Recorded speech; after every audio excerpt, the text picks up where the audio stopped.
nyata.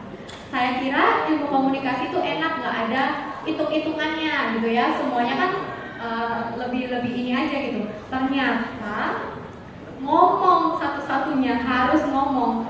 Saya waktu pertama di S1 ngambil broadcast, berarti ngomongnya harus jadi penyiar, ya kan, penyiar radio, ngomong, otomatis mau nggak mau harus ngomong, padahal saya nggak suka ngomong. Terus yang S2-nya saya mengambil corporate komunikasi. Corporate komunikasi itu termasuk di bagian marketing juga gitu kan. Mau nggak mau harus ngomong sama distributor. Waduh, ternyata harus ngomong terus gitu ya. Nah, sampai pada akhirnya sekarang ya udah tukang ngomong di depan gitu. Nah, jadi kalian bisa melakukan dengan cara ini tadi, latihan di depan cermin, di record, atau bisa latihan di depan teman-teman atau langsung di depan keluarga kalian. Nah, di sini juga kalian harus punya positive mindset. Ketika kita berada di depan gitu ya, di depan publik, saya yakin pasti teman-teman punya rasa canggung gitu ya, rasa nervous, rasa deg-degan, takut salah ngomong atau apapun gitu ya. Tapi kita harus memiliki positive mindset ya, supaya kita nggak nervous lagi gitu. Nah, kemudian juga involve your audience. Nah, bagaimana kita bisa tetap menggrab attention-nya dari audience. Kemudian juga bagaimana kita sharing the starring role sama audience. Kemudian juga kita bisa memulainya dengan beberapa cerita gitu ya. Ada orang yang memang dia itu public speaking-nya mungkin diawali dengan suatu hal yang lucu atau komedi ya. Jadi kita bisa menampilkan seperti apa yang kita mau sesuai dengan diri kita sendiri. Seperti itu. Jadi bagaimana start with a story ini bisa memunculkan pay attention dari audience. Kemudian juga tetap ya ada establishnya ya, ada koneksinya antara audience dan juga kita sebagai komunikator. Dan kemudian juga ketika kita melakukan gitu ya public speaking gitu, kita mulai dengan story gitu. Nah, kita akan membuat sebuah good impression dari audience. Dan juga yang terakhir, bagaimana cara kita supaya yang namanya audience ini tetap bisa mendengarkan kita. Ya, kemampuan seperti itu harus kita miliki. Oke, tadi kalian sudah belajar beauty class, handsome class gitu ya. Yang sekarang adalah dress for the occasion. Ya, bagaimana kalian menampilkan gitu tampilan kalian itu yang good looking. Tadi awal saya kesini saya menggunakan heels ya, saya menggunakan sepatu heels. Tapi ternyata ketika saya pakai heelsnya sangat tidak nyaman gitu ya. Mungkin karena sudah berapa tahun mungkin ya, jadi sudah tidak nyaman. Akhirnya saya memilih untuk mengganti sepatu. Nah, ketika kalian berbicara di depan publik juga seperti itu. Kalau kalian merasa memang baju mungkin yang kalian pakai tidak nyaman, jangan dipaksa. Sepatu yang kalian pakai tidak nyaman, jangan dipaksa. Karena itu akan mempengaruhi. Ya, nanti ketika kalian berbicara di depan publik itu akan sangat mempengaruhi. Misalnya sepatunya nggak enak, kalian akan gini-gini terus. Bajunya mungkin kegedean, kalian akan begini-begini terus. Kalian akan menimbulkan gaya-gaya yang sebenarnya tidak perlu dilakukan atau tidak penting, ya, seperti itu. Nah, kemudian juga riasan yang digunakan, ya, riasan yang digunakan itu cukup natural saja, ya, cantik, natural. Kemudian juga perhiasan yang digunakan juga yang simple dan elegan ya, jangan yang terlalu berlebihan seperti itu. Kemudian di sini juga ketika kalian melakukan public speaking, jadilah diri kalian sendiri. Ketika saya melakukan public speaking, saya nggak mungkin bisa seperti tadi Miss Tari mungkin. Setiap orang kan punya kelebihannya sendiri-sendiri. Miss Tari orangnya yang ceria, saya nggak bisa mengadopsi, saya nggak bisa menjadi plagiatnya Miss Tari. Atau mungkin Miss Dian yang cantik, kalem gitu ya. Saya tidak bisa mengadopsi seperti itu karena setiap orang pasti mempunyai gayanya sendiri-sendiri. Jadi tetap be yourself. Nah, di sini yang terakhir adalah ask for feedback. Jadi setelah kita melakukan latihan mungkin ya, atau setelah kita melakukan public speaking di depan umum seperti itu, kita bisa meminta feedback dari orang-orang terdekat kita, dari orang-orang yang kita percaya. Seperti apa sih tadi public speaking yang saya berikan gitu ya? sudah sesuai, apa kekurangannya, apa kelebihannya, itu bisa kita tanyakan.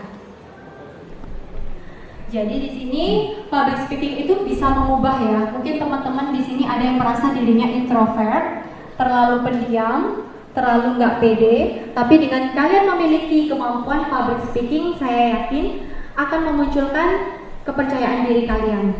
Ya, tidak lagi menjadi orang yang introvert, tapi menjadi orang yang sangat-sangat confident. Gitu. Kemudian juga kalian akan menjadi better a public speaker, menjadi public speaker yang baik. Nah, oke. Nah, jadi sebenarnya public speaking itu bakat atau latihan? Bakat atau latihan? Bakat. Ada yang bilang bakat, ada yang bilang latihan. Ya. Kalau misalnya bakat, memang ada seseorang yang memang sudah dikaruniai oleh Tuhan, memang dia sudah memiliki bakat public speaking, dari dia lahir, itu udah ada bakatnya. Tapi sebenarnya public speaking ini juga bisa kalian latih di rumah. Ya, tidak ada yang bilang tidak mungkin. Jadi public speaking ini juga bisa kalian latih di rumah. Ya, apalagi kalian ada yang di F&B service, F&B produk, akomodasi, kalian akan selalu berhadapan dengan tamu. Kalau kalian tidak memiliki skill public speaking yang bagus, gimana kalian bisa treat tamunya dengan baik? Ya kan, apalagi F&B service ya, kalian menghidangkan sesuatu gitu kan pada tamu. Bagaimana cara kalian berkomunikasi kalau kalian tidak memiliki kemampuan public speaking? Yang diakomodasi juga selalu berhadapan dengan tamu. Bagaimana cara kalian untuk memberikan product knowledge kalau kalian tidak memiliki kemampuan public speaking? Akan terjadi misunderstanding nantinya. Ya, tamunya minta apa, kalian kasihnya apa. Ya, jadi tolong ini menjadi perhatian kita bersama karena teman-teman sudah memilih di industri perhotelan. Jadikan ini sebagai suatu motivasi supaya teman-teman bisa menjadi pelaku hospitality yang lebih baik lagi. Ya. Di sini saya akan mengajak teman-teman nyanyi dulu deh.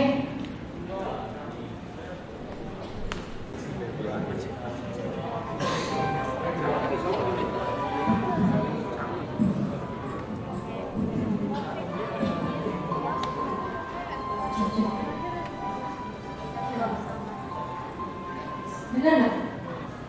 Inikah kisah cinta yang selalu kini kau tinggalkan diriku.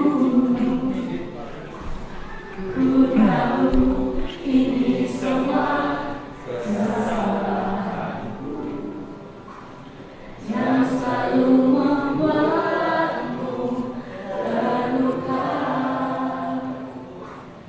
Maafkanlah sayangku, dengarkan janjiku, selama jantung ini berdetak.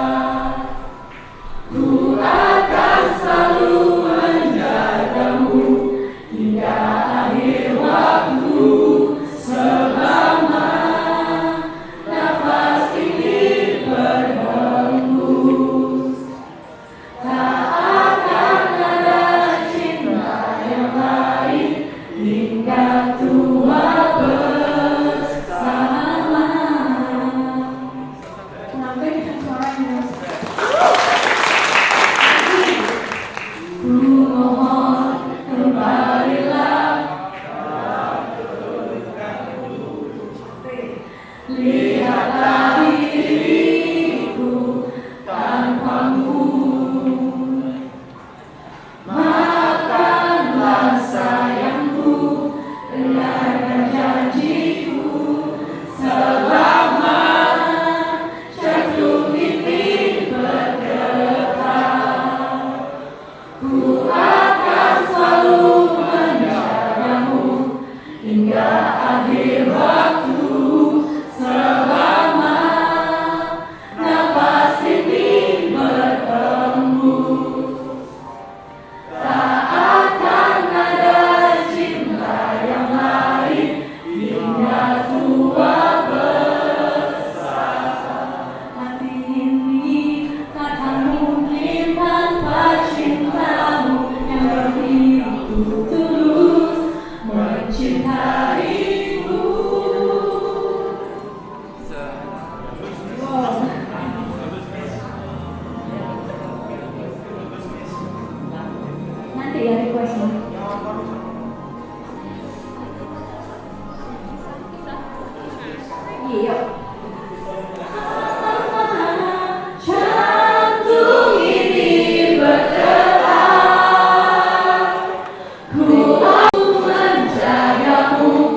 hingga akhir waktu. Selama nafas ini bertemu, tak akan ada cinta yang lain hingga tua bersama. Jatuh ini berdetak, ku akan selalu menjagamu hingga akhir waktu. Selama nafas ini bertemu, tak akan ada cinta yang lain hingga tua. Akan ada cinta yang lain hingga tua bersama.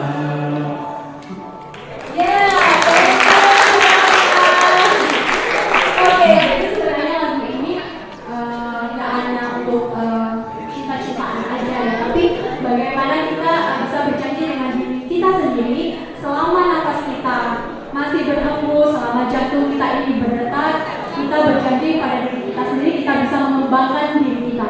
Kita bisa belajar lagi untuk public speaking, kita bisa lebih belajar lagi untuk bahasa. Oke, terima kasih untuk hari ini.